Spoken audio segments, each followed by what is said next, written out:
Обвиняемых по делу 26 февраля оставят под стражей до 22 мая. Подконтрольный России Верховный суд Крыма не удовлетворил апелляционные жалобы защиты Мустафы Дегрменджи и Ахтема Чийгоза на постановление о продлении срока содержания под стражей Киевского районного суда оккупированного Симферополя от 21 апреля.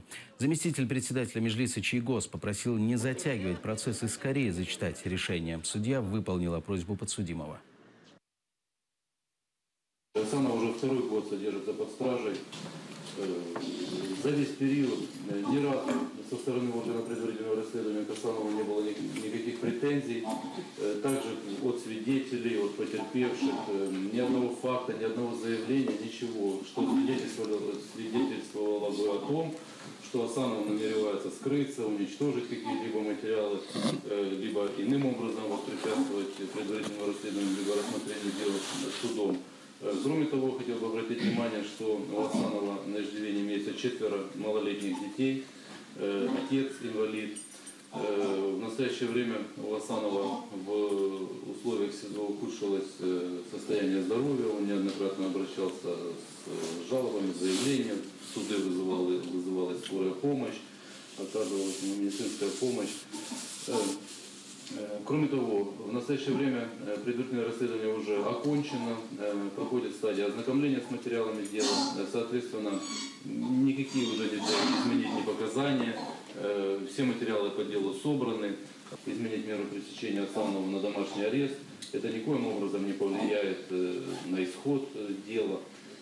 Я прекрасно знаю, что сегодняшнее заседание происходит чисто формально, так как уже продление определено до 22 мая. Я вообще не понимаю, почему в такие сроки апелляционный суд рассматривает мою жалобу на продление 21 апреля.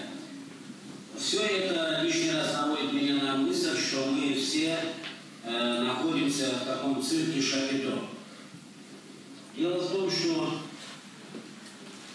когда ты заранее знаешь, что ни суд, ни прокуратура не имеют самостоятельного мнения и будут выполнять решение, указанное властями,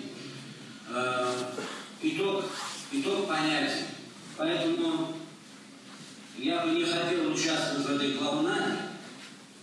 Что там у вас есть, зачитайте, без прений, без обсуждений, и не будем томить людей. Выслушав мнение участников судебного разбирательства, руководство статьи 379 прим. 20 Уголовного процессуального кодекса Российской Федерации постановил постановление Киевского районного суда 21 апреля 2016 года о продлении мер пресечения без содержания под стражей в отношении Асанова оставить без изменения. Понятно постановление суда? У меня вопрос к Асанову. Вам перевод нужен, постановление суда? А зачем туда поменяется?